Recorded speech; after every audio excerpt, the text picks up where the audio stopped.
Kembangkan ketahanan iman, sosial ekonomi, dan tak lupa ketahanan ilmiah. Ayo tingkatkan WASMI, wajib sekolah minggu. Ayo giatkanlah WASMI, wadah pelayanan anak dan remaja GPN, berdasarkan pada firman Allah.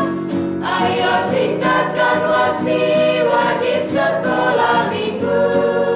Ayo giatkanlah WASMI, siap berfungsi sebagai garam dan terang dunia dalam konteks catur panggilan gereja. Happy ya ya ya, happy ye ye ye. Saya senang jadi anak Tuhan. Siang jadi kenangan, malam jadi impian. Cintaku semakin mendalam.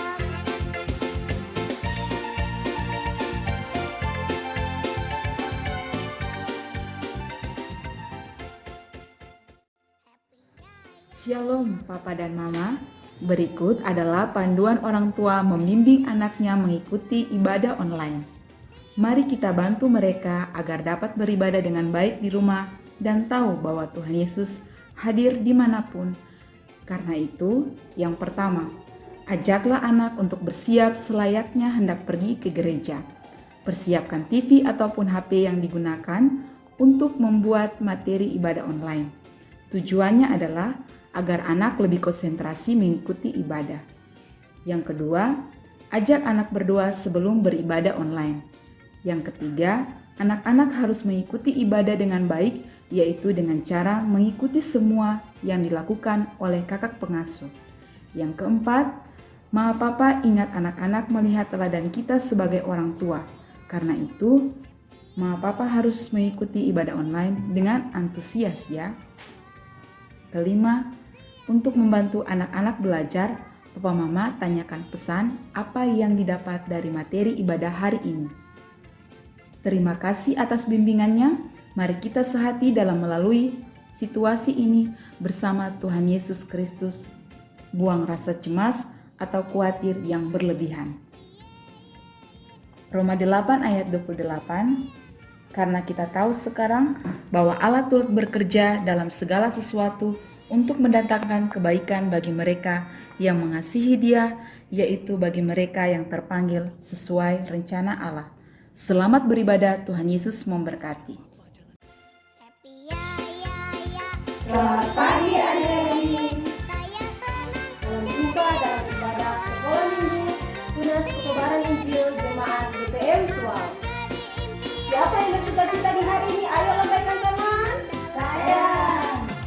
Karena kita semua bersuka-cita di hari ini, maka kita semua terpanggil untuk memuji dan memuliakan nama Tuhan. Karena itu, kakak pengasuh mengundang kita semua bangkit berdiri dan kita menyanyikan lagu Dengar Dia Panggil Nama Saya. Ikuti gerakan kakak-kakak pengasuh ya.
Adik-adik, mari kita berdoa. Tuhan Yesus, sobat kami anak-anak, kami berterima kasih kepadamu ya Tuhan, karena atas perkenaan dan cinta kasih-Mu, kami boleh ada dalam kegiatan ibadah sekolah minggu Tunas Pekabaran Injil Jemaat GPM Tual. Untuk itu kami mohon dengan kerendahan hati, Bapa mau hadir di tengah-tengah kehidupan kami. Kiranya ibadah yang kami lakukan di saat ini, mulai dari permulaan, pertengahan, hingga pada kesudahannya, kami mau alaskan itu dalam nama Bapa, Anak, dan dengan perantaraan Roh Allah yang kudus.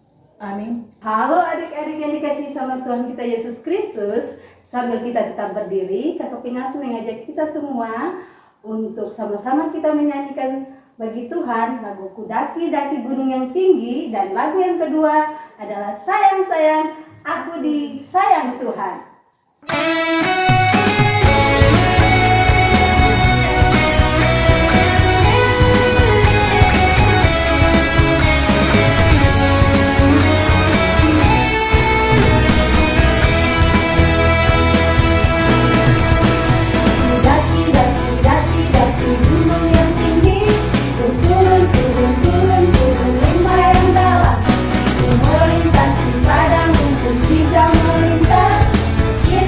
Bersama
silakan duduk kembali dan kita siapkan hati kita untuk mendengarkan firman Tuhan.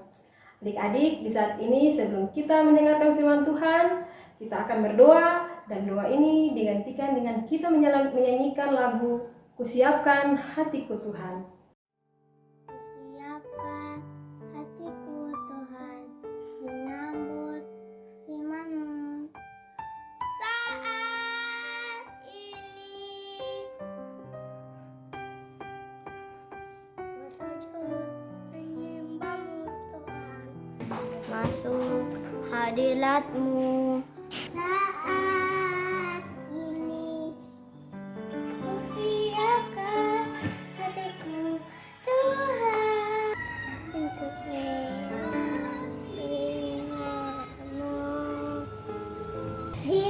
Firman-Mu Tuhan tiada berubah,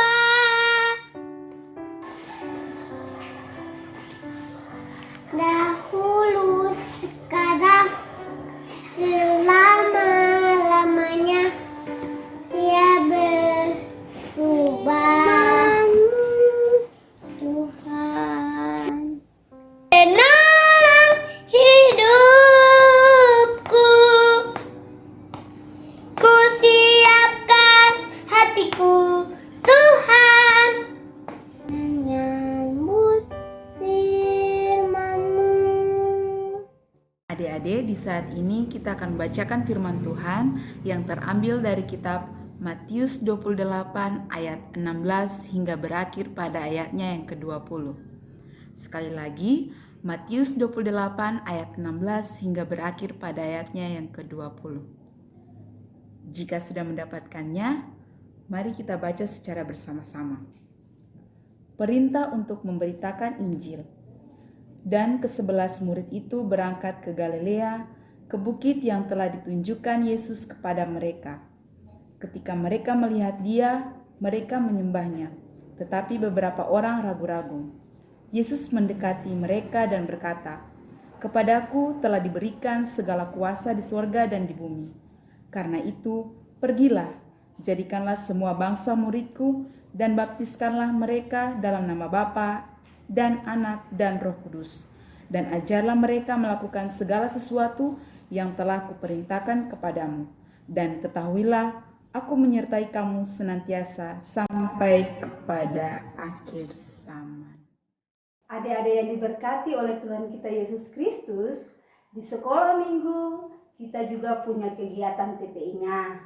Jadi di hari ini kakak pengasuh mengajak kita semua untuk menyaksikan kegiatan TPI kita melalui tayangan video berikut ini. Selamat menyaksikan.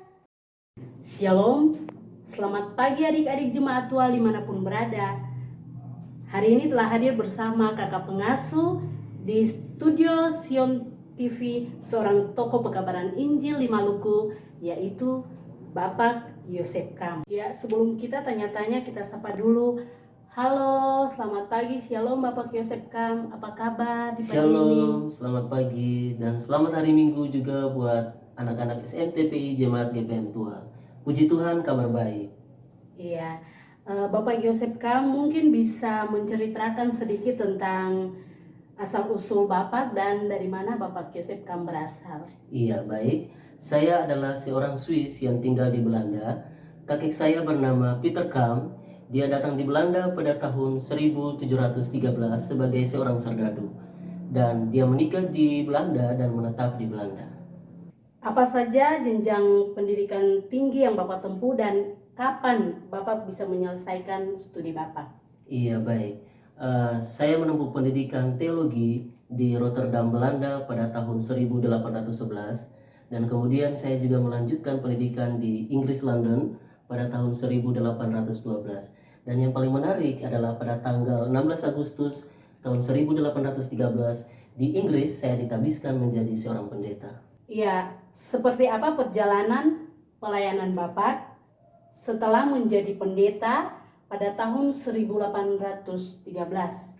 Iya, setelah menjadi pendeta, saya melakukan perjalanan ke Indonesia karena pada saat itu Indonesia sangat membutuhkan tenaga-tenaga pekabaran Injil.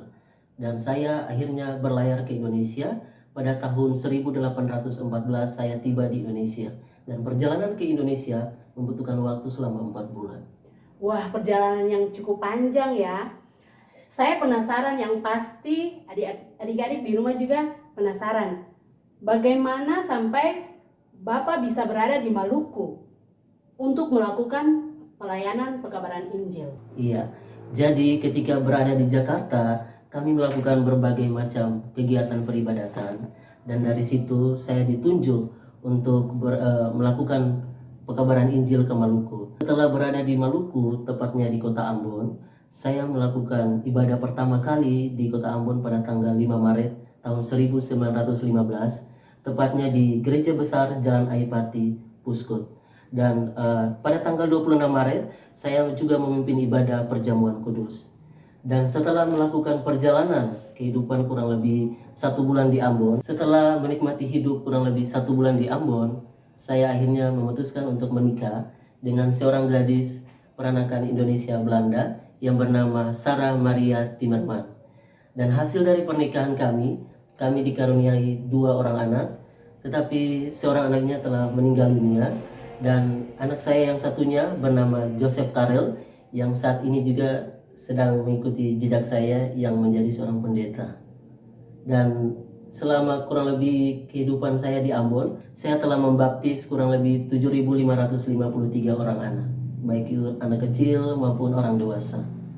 Wah, luar biasa ya Pak perjalanannya. Selain memimpin ibadah dan membaptis orang, kegiatan apa lagi yang Bapak lakukan di Maluku? Iya, selain memimpin ibadah dan membaptis orang, ada bermacam-macam kegiatan yang saya lakukan. Saya juga pernah mendirikan sekolah pertama guru Injil, dan kemudian ada juga percetakan, dan saya juga melakukan katekisasi di rumah. Dan setelah itu yang paling berkesan di dalam kehidupan saya adalah saya bisa menghancurkan hantu Harman Pardidu. Ya, pertanyaan terakhir ya. Apakah hanya sebatas kota Ambon saja Bapak melakukan tugas pekabaran Injil? Iya, jadi selain di kota Ambon, saya juga melakukan tugas pekabaran Injil di berbagai daerah-daerah yang sekitar Ambon. Di antaranya ada Saparua, ada Lease, dan saya juga melakukan perjalanan sampai ke Maluku Tenggara. Dan di Maluku Tenggara itu tempat-tempat yang saya datangi dan saya melakukan pekabaran Injil. Di antaranya ada Aru, ada Kei, dan juga Lara. Iya.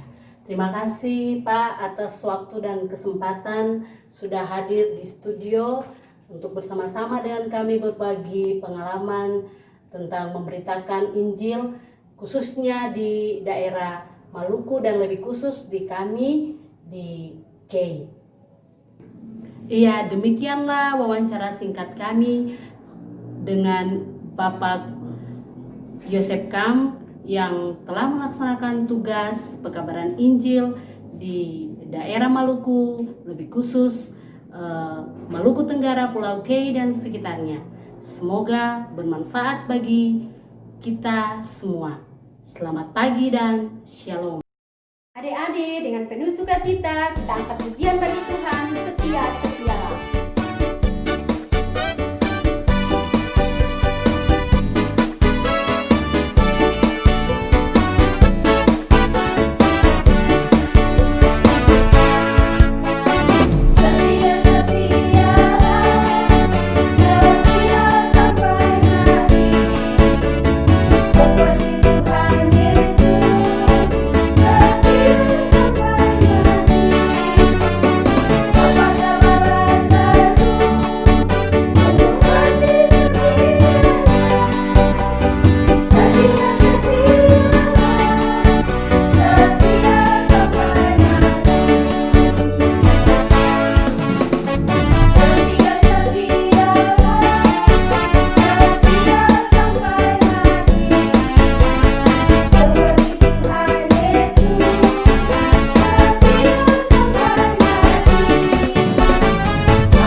hari ini kita belajar kesetiaan dari Bapak Ayub. Hari ini kita belajar kesetiaan melayani dari Bapak Yosef Kam. Adik-adik, ayat hafalan kita di hari ini terdapat dalam Matius 28 ayat 19 yang berbunyi, "Karena itu pergilah, jadikanlah semua bangsa muridku dan baptislah mereka dalam nama Bapa dan Anak dan Roh Kudus." Kakak pengen ulang sekali lagi ya.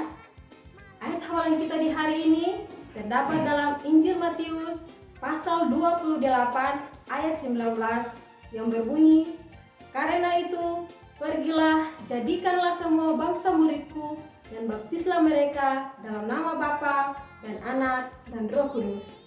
Jangan lupa dihafal ya. Nah, adik-adik, mari kita berdoa. Kakak pengasuh berdoa di sini, adik-adik berdoa di rumah masing-masing.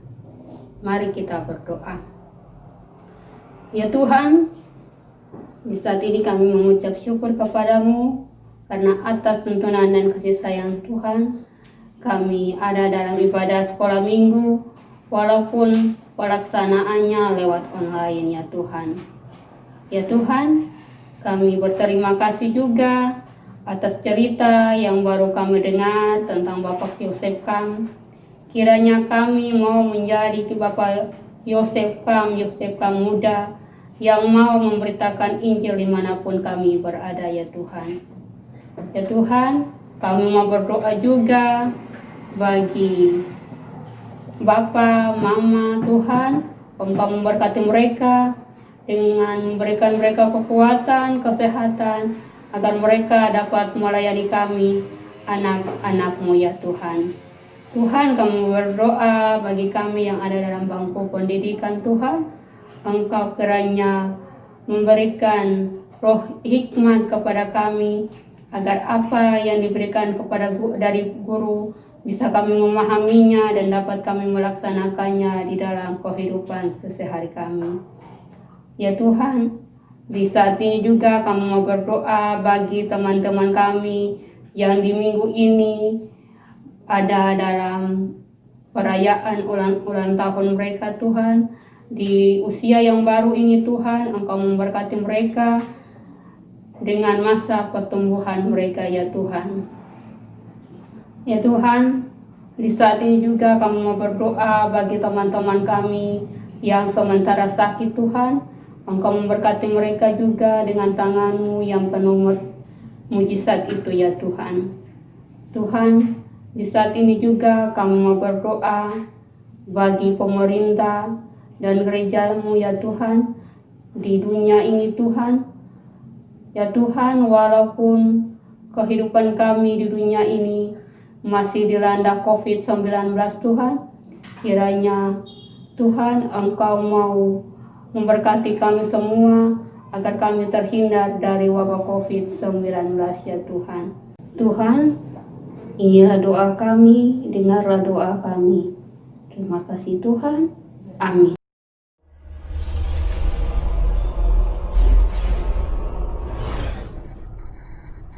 Shalom, saat ini kakak pengasuh akan bercerita kisah Haman Pardidu dan Bapak Yosef Kam.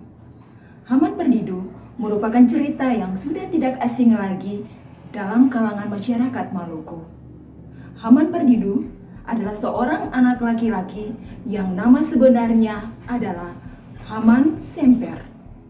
Dia adalah anak yang sangat jahat terhadap ibunya. Dia tidak pernah mendengar setiap nasihat yang dikeluarkan oleh ibunya.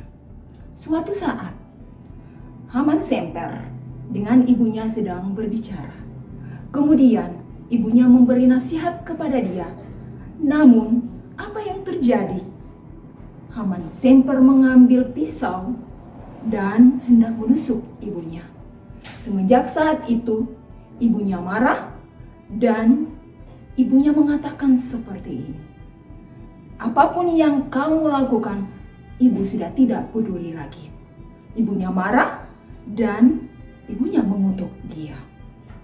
Semenjak saat itu, akhirnya Haman Pardidu meninggal. Begitu banyak dosa yang dia lakukan, sehingga ketika dia meninggal, apa yang terjadi?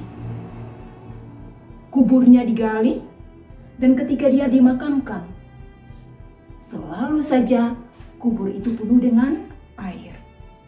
Dan bukan satu kubur saja yang digali, 3 kuburan yang telah digali. Namun ketika kuburan tersebut semuanya terisi oleh air. Akhirnya masyarakat setempat mereka membiarkan saja jenazah bahkan peti tanpa dimakamkan. Semenjak pula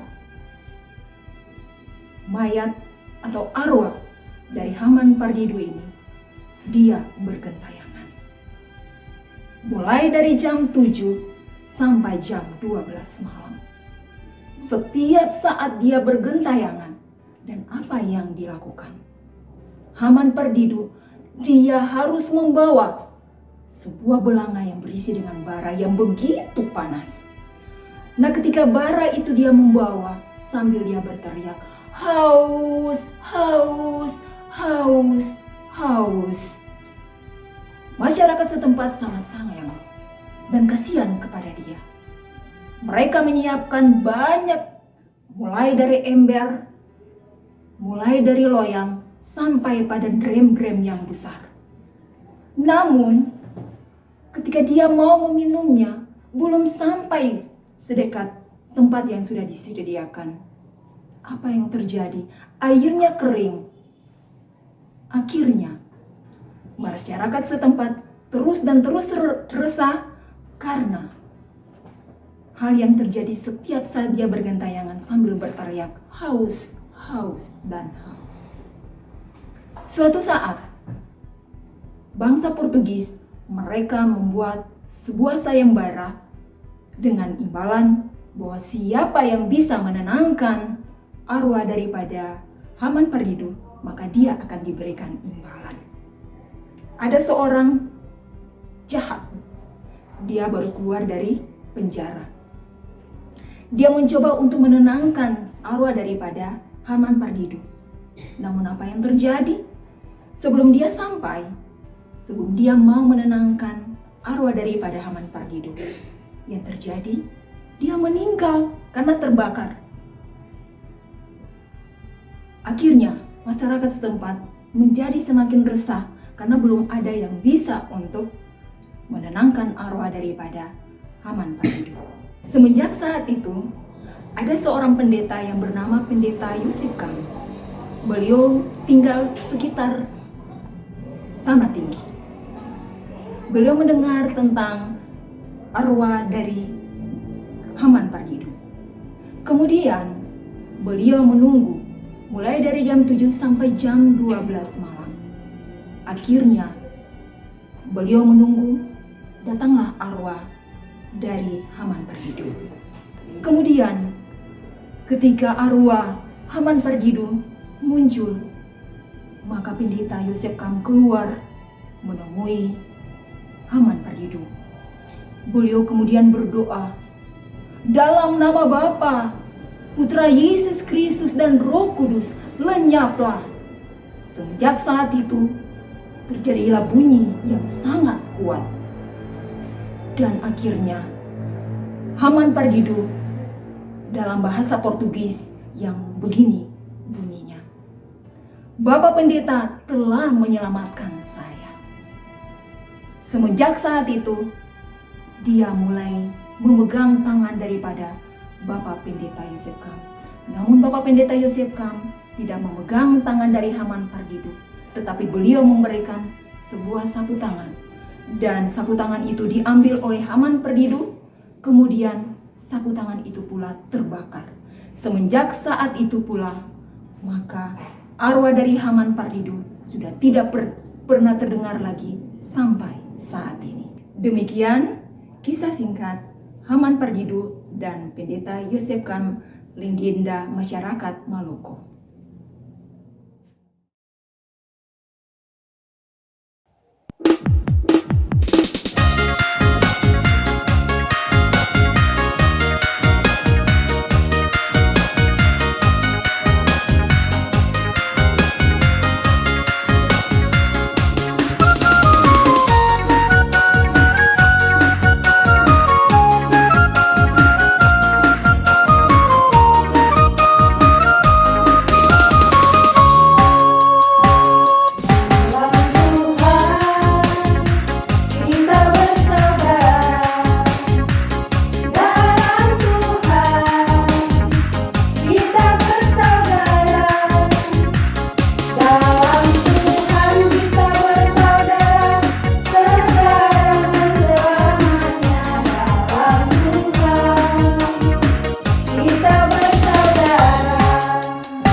Adik-adik, mari kita menerima berkat Tuhan. Kita berdoa. Tuhan Yesus, sahabat kami anak-anak, kami berterima kasih kepadamu ya Tuhan, karena atas perkenaan dan cinta kasih-Mu, kami boleh selesai dengan ibadah Sekolah Minggu Tunas Pekabaran Injil Jemaat GPM Tual. Untuk itu kami mohon penyertaan-Mu dalam kehidupan kami, dan kami minta berkat daripadamu. Kiranya kasih karunia dan damai sejahtera dari Allah Bapa kita dan dari Tuhan kita Yesus Kristus mau tinggal menyertai kita semua, mulai saat ini, esok, terus kekal sampai selama-lamanya. Amin. Adik-adik dan para pengasuh, ibadah sekolah minggu kita telah selesai. Sampai jumpa di ibadah berikutnya. Shalom. Tuhan Yesus memberkati.